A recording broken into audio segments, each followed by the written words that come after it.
8 नवंबर 2016 की रात याद है कि आपको? हमें पूरा यकीन है कि आप ये रात कभी नहीं भूलेंगे। लेकिन फिर भी अगर आपको याद न आ रहा हो तो आपको पीएम मोदी की 2 लाइनें याद दिलाते हैं। रात 12 बजे से देश में मौजूद 500 रुपए और 1000 रुपए के नोट बंद हो जाएंगे।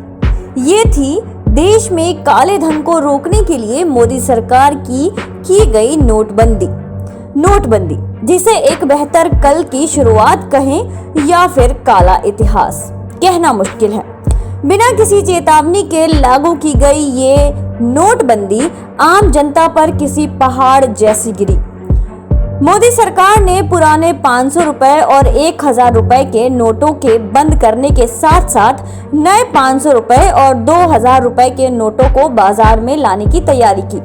लेकिन नोटबंदी को देश के सबसे सफल वित्त मंत्री और पूर्व प्रधानमंत्री डॉक्टर मनमोहन सिंह ने भी कहा था कि वो असफल होगा। इससे केवल देश की आम जनता को नुकसान होगा, कोई काला धन वापस नहीं आएगा और शायद हुआ भी। जो पैसा काला नहीं था उसका भी 0.3% पैसा वापस नहीं आ पाया। नोटबंदी अपनी मेन मुद्दे से भटक गई। लेकिन सवाल ये भी उठाए गए कि 2000 रुपए के नोटों के कारण तो और ज्यादा काला धन जमा करने वालों को फायदा होगा। सरकार ने कहा कि नोटबंदी से आतंकवाद की फंडिंग रुकेगी, लेकिन आतंकवाद कितना कम हुआ ये हमें और आपको भी बखूबी पता है। लेकिन इन सब के बीच आपने गौर किया होगा कि अचानक बाजार से 2000 रुपए के नोट कम होने लगे हैं।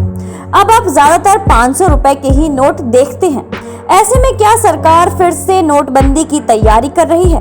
क्या फिर से सरकार 1000 रुपए के नोटों को छापेगी या 2000 रुपए के नोटों का चलन बंद हो गया है?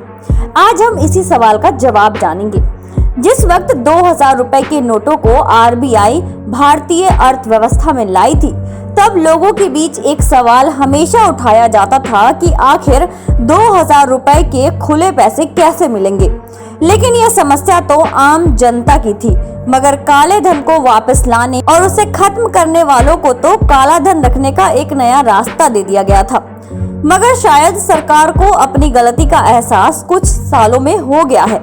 एक रिपोर्ट के मुताबिक पिछले 2 सालों से 2000 रुपए के नोटों की छपाई नहीं की गई है। फिलहाल मार्केट में 2499 मिलियन पीस नोट का सर्कुलेशन है, जबकि मार्च 2018 में 3362 मिलियन पीस का सर्कुलेशन था, यानी कि लगभग 30% से भी ज्यादा 2000 के नोटों के चलन में कमी आई है।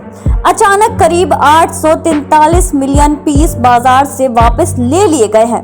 खबर तो ये भी आ रही थी कि जल्द ही 2000 रुपए के नोटों का चलन बंद किया जा सकता है। तो वहीं दूसरी बात ये भी उठ रही है कि सरकार धीरे धीरे 2000 रुपए के नोटों को बंद कर सकती है। हालांकि इसके बाद वो 1000 रुपए के नोटों को फिर से नहीं लाने वाले हैं, बल्कि 500 रुपए, 100 रुपए या फिर छोटे नोटों की छपाई बढ़ा दी जाएगी। लेकिन फिलहाल आरबीआई की तरफ से 2000 रुपए के नोटों को एटीएम से हटाने को लेकर या फिर उसे वापस लेने को लेकर कोई ऑफिशियल अनाउंसमेंट नहीं की गई है। इसलिए भले ही इसका चलन कम हुआ हो, लेकिन फिलहाल ये बंद नहीं हो रहा है। वैसे आपको क्या लगता है कि क्या 2000 रुपए के नोट भ्रष्टाचार को कम करने के लिए लाए गए थे या फिर भ्रष्टाचार को बढ़ावा देने के लिए? क्या फिर से 1000 रुपए के नोट को लाना चाहिए? आप हमें कमेंट करके जरूर बताएं। आप देख रहे हैं नेट्रिक न्यूज, साहस सच कहने का।